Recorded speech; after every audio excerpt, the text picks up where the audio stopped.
Hi, welcome to the next video. I'm Amy Brooke, and I'm here to discuss the topic of discernment and how discernment ties in inextricably to integrity. I've had this video on my mind for a good long while. I actually promised this video would come out to someone, and I got a little sweet reminder a couple of days ago. Have you forgotten? And I hadn't forgotten, although I had set it aside because I've gotten involved in a couple of other new and different things that have taken some time and some of my awareness. So, discernment and how it ties into integrity. The first thing we're going to do, I drew up a little bit of a diagram, but the first thing that we're going to do is we're going to discuss, see, we've got discernment and integrity and how they tie in together. Okay, we're going to discuss the anatomy of our minds. Hopefully, I can get. I literally have had a hard time figuring out angles and how to use this whole video thing. It's been super fun. I'm not fabulous at it, so we're all in the process of learning, right? Okay, so the anatomy of our minds. According to me, and for the purposes of this video, we've got a couple of our three spaces here we're going to talk about. The first one is your conscious mind. Okay, the purpose of your conscious mind. Our conscious mind is our awareness. Okay, so when I'm looking out here, my conscious awareness is looking outward. Okay, that's the purpose of the subconscious or the conscious mind. I'm picking up data from the outside world. Now, that data comes from a couple of different sources. Number one, it comes from my senses. Okay, I'm picking up data from things I'm hearing. I'm picking up data from things I'm seeing, smelling, tasting, touching, right? All of those senses. Now, there's a couple of other things. Our thoughts come into our conscious awareness, right? And then we get to sit and look at our thoughts.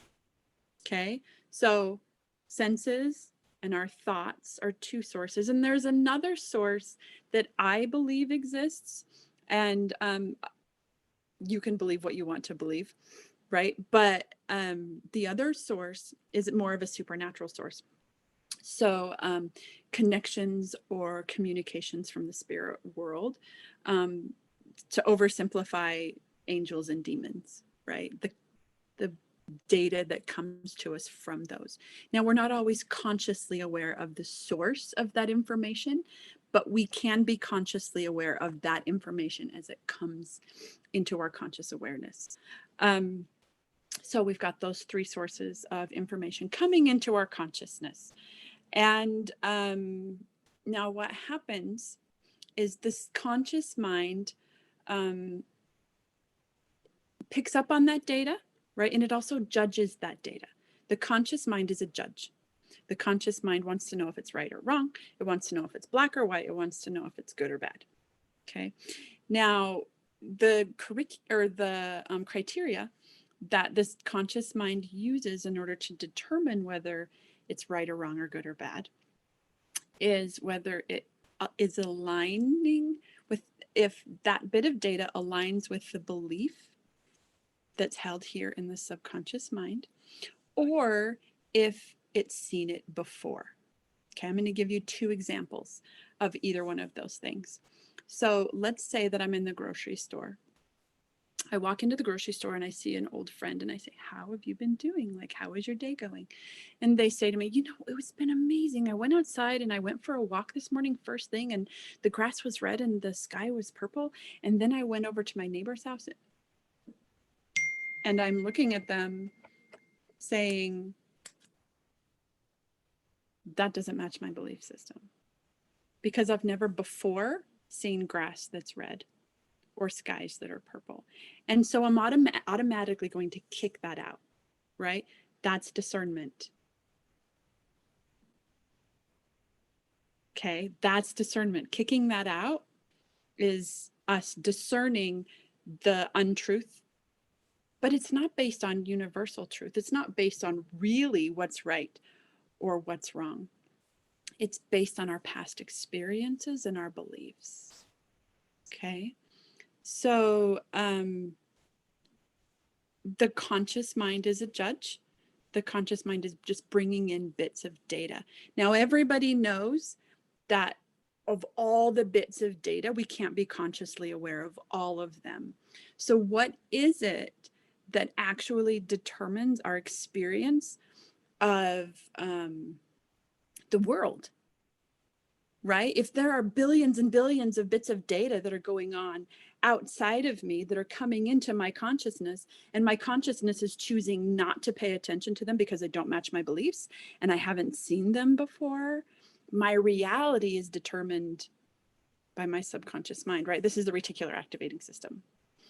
Okay. The reticular activating system simply says that if I've never heard of a certain kind of car before and then my sister buys one, pretty soon I'm seeing them everywhere because now I'm starting to pay attention to them and that data is coming through because I've seen it before. Right? So data comes into our conscious mind. If it doesn't match what we've seen before or match our subconscious belief, we'll kick it out as if it's untrue. Whether it's true based in universal truth or not is a different thing. Okay. So data comes in here. What determines what we see, what we experience as reality is determined by our subconscious mind. Now, it is possible for our conscious mind and our subconscious mind to be in a disagreement. Okay. This happens when in an earlier time in life, we saw something happen, we experienced something, we developed a belief about it. Let's say I develop a belief that I don't have any value, right? That's embedded in my subconscious mind as a belief. And as I get older, I come to understand, and I attend a lot of classes and I read a lot of books and I experience something different, right? I experience this space of, no, I can see that I have value and it makes sense that I have value. And logically, that's true. But the subconscious belief has not changed. And so I act as if I don't have value, right? Probably have yucky relationships where I'm giving too much and I'm don't have any boundaries and I'm people pleasing because I don't have value, right? But consciously, I know that it's true. So we can have conflict between the subconscious and conscious minds. Another example of that. So we saw it before, right? We saw it before. And even though it's still our subconscious belief, it is no longer our conscious belief.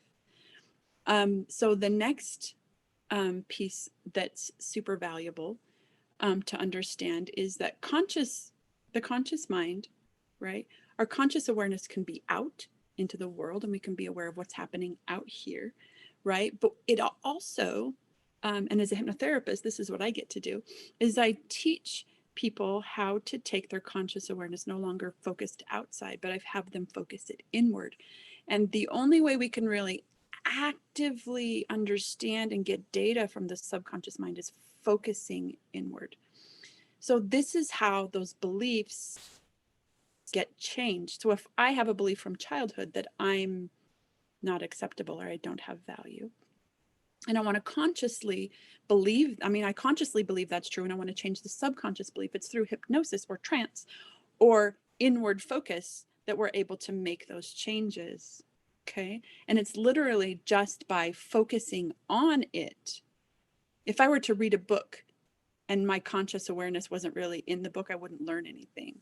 So it's literally like, oh, I'm focusing on this thing and I'm going to ask it to change.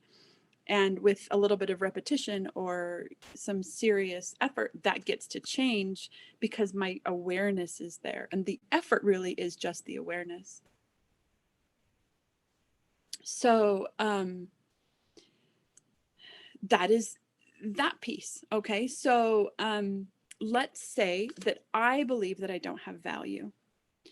And something out here, someone says to me, Brooke, I value you a lot. You are a person of great value. Okay. Now, because it doesn't match my belief, what's going to happen is that's going to come in. And I'm sure every single one of us have experienced this before. What happens is because we don't believe it. I mean, we might consciously believe it. We want to accept it, but because we don't believe it as a subconscious belief, someone giving us a compliment, literally we can like feel it out here, but it doesn't absorb into us. Like it doesn't come in because we don't allow it, because it doesn't match our belief. So if you've ever been in a position wherein you've received a compliment and you kind of deflect it or minimize it or find a way to dodge it, we've all done that before, right? That's because your subconscious belief is contrary to it. So our discernment can be off because literally universal truth says that I'm a person of value. That me as a person, because I'm a person, and only because I'm a person, means that I do have value. So my discernment has been skewed. Okay, my discernment's been skewed because my subconscious belief isn't aligned with universal truth. So this can work for us, or it can work against us. And the way we determine whether it's working for us or whether it's working against us is if we're aligned with universal truth. Okay, so what we want in life, what we want more than anything, and the whole purpose of healing, the whole purpose of growing, the whole purpose of progressing in life is to come to alignment between the conscious and subconscious minds. Okay, now there's a way, and it's possible for our subconscious and conscious minds to be aligned and yet still live a horribly difficult life. And that's if our conscious and subconscious minds are in agreement, but they're not in agreement with universal truth. So if my conscious mind and my subconscious mind both believe I don't have value, that they may be in agreement, but there's a lack of integrity there because they're not aligned with universal truth. Okay, so we have another piece, another part of us when we're talking about the anatomy, right? The other part is inner wisdom. Inner wisdom is our source of inspiration. Okay, I would hope that every single human being on this planet has had that serendipitous experience of being able to, out of nowhere, unexpectedly, have this little bit of something bubble up from inside of us that is, they're yummy, right? Those little bits of inspiration, they're yummy, they're warm, they're cozy, they feel a little bit like home, don't they?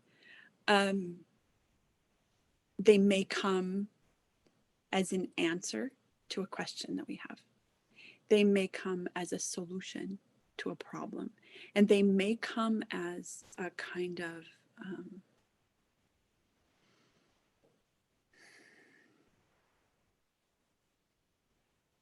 validation, right? This little bit of validation and knowing that I'm doing the right thing, or I'm in the right place, or I am acceptable. Like we feel our value, and we feel, it's almost as if that thing, that little bit of inspiration comes up. And I know that it feels like warm. And then if we wait for very long without really doing anything about it, like it can pop up and we could say, no, it's really like not in alignment with what I believe up here, right? Because sometimes inner wisdom will give us this really amazing idea and we say, nope, I'm not the kind of person that does that kind of thing, right? Or it can give us some bit of validation about who we are. Nope, that's not me. And what this does is it cools and it like turns to ash. And then we look at it and say, oh, that really wasn't much anyway. Like, why did I think that was such a cool thing when it popped up?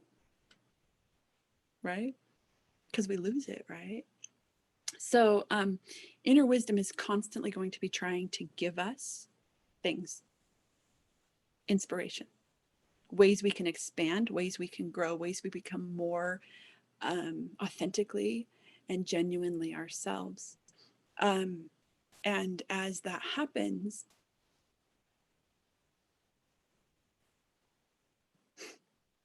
we grow and expand, unless we're not in alignment with this. Okay. Universal truth, to me, there are three very, very solid, important premises to pillars for it to stand on, right? The first one is that God and the universe are on my side, that everything's working for me, right? And my growth, they're working for my expansion, they're working for my progression. The next one is I have value and so do you. And if we go by these three premises and we believe these three things to be true, we will live as if they are true. If our subconscious belief system is based on these three things, we will live as if they're true. We will live authentically, coming from a place of love, coming from a place of trust, coming from a place of integrity, right? True to ourselves, true to our God, and true to the people around us. So what happens until we come into that space, we have alignment here and alignment with universal truth. So we've got a lot of chaos in here. And as inner wisdom tries to move through, it's thick and it's heavy and it's hard because there's so many barriers, right? So we can limit the amount of inspiration we receive, okay? Which doesn't allow us to discern it, okay? To perceive it.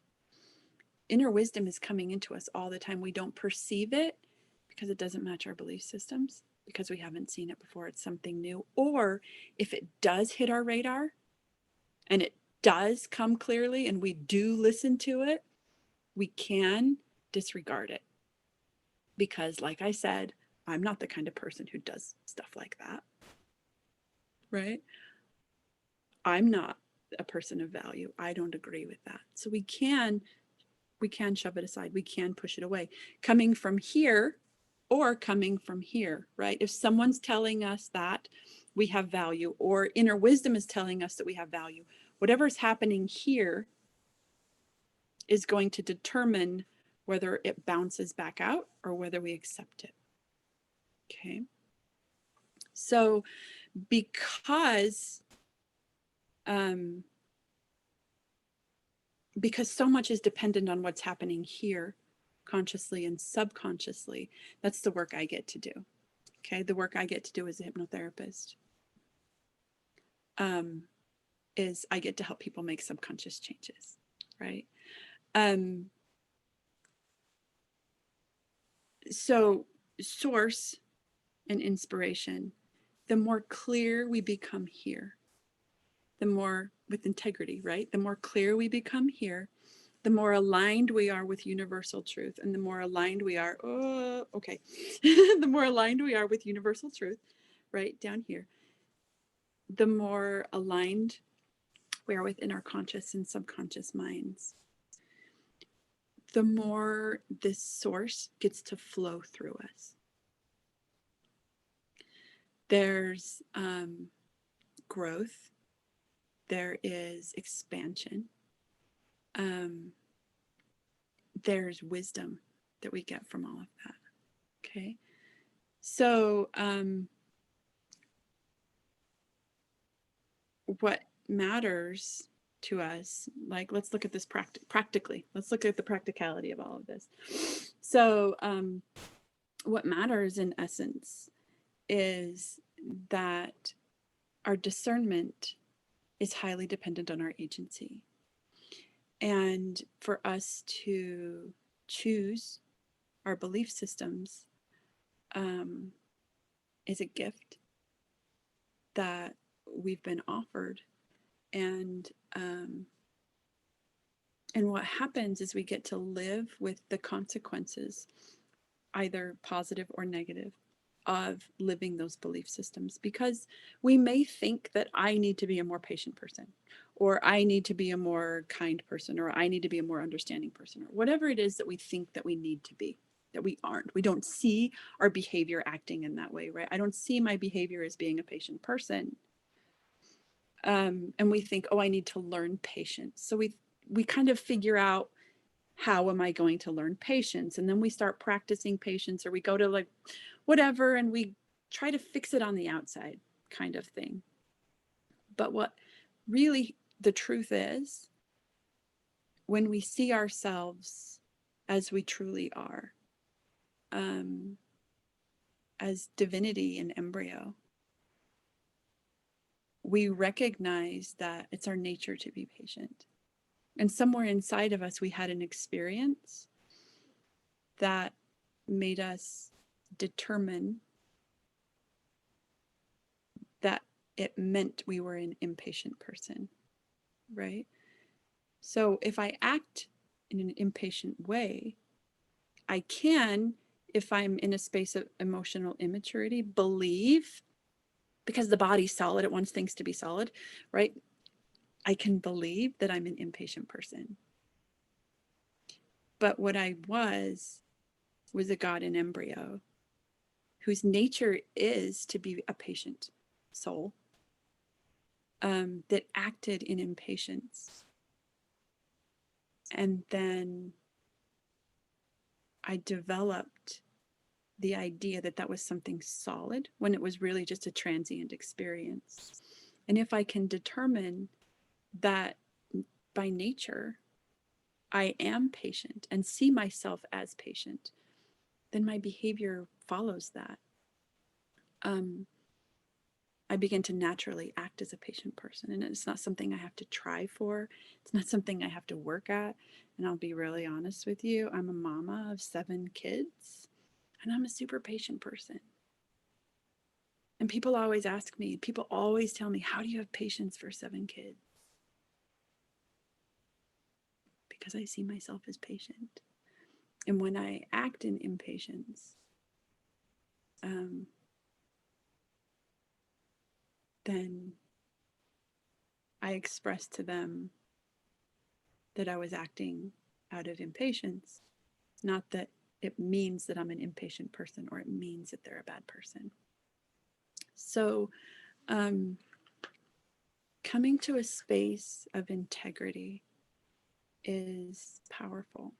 And coming from a space of integrity fine-tunes our discernment and makes it possible for us to be able to live in accordance with the truths that we've been given. And just going off of the premise that there is universal truth is a stretch for some of us. I remember when I was 19, I went to massage therapy school, and we were starting a class, Chinese medicine, something. I don't remember what class it was. And we were all standing in a circle. Okay, huge class. It was like 30 of us, 30 or 40 of us. We were standing in a circle, and we were talking about, earth, the elements, earth and fire and water, and which ones we connected with the most and which ones we kind of saw ourselves the most. And at one point in the course, we were asked to step into the center of the circle if we believed in universal truth. Okay. Because everyone says my truth, right? That's my truth. And what we've talked about today validates that. Yeah, the data that came into you was specific for you. That's your truth. But does universal truth also exist? Okay, so in a group of 30, 40 people from all over, I was the only one who stepped into the center of that room. I was the only one who stepped out of the circle into the middle. So I think we're coming to a different space. That was 20 some years ago, okay? And I think we're coming to a different space socially where we're starting to connect. I believe there was this time when the religious kind of stood on one side and the spiritual stood on another, right? And now what we're looking at is we're starting to watch those two pieces. The religious is kind of the masculine, right? It provides a lot of structure. The spiritual is more feminine, and it flows. It's the spirit of the law, right? We've got the letter of the law and the spirit of the law. And what we're watching is we're watching those two things become married. And I'm seeing so much of what we know as religious and what we know as the spiritual, those patterns laying on top of each other and all the patterns matching up. And the more they don't match up, then we get to use discernment and say, okay, is this universal truth? Or is this piece of my religious upbringing cultural? Is it based on something else, right? Or is this piece of this spiritual pursuit that I've been pursuing for a while, does it match up with universal truth? And if it does, then we keep it and we value it and we hold it inside of that belief system. And when we come down to it, everything that we know about spirituality and everything that we know about our religious existence becomes super, super, super simple. And therefore, condensed. It's like this concentrated version of truth. And so the two things becoming married together, we have this element of 1 + 1 doesn't equal 2, 1 + 1 equals infinity.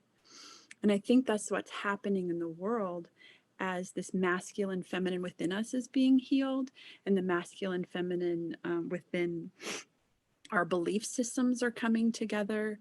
And hopefully, as a society, as a whole, we're going to come to that space as well. There's a lot of discord. There's a lot out there, right? And so, with so much happening in the world, what I've found is it's super powerful to be in a space of discerning not only truth and error, but discerning priority. So, what is the most important piece of all of this?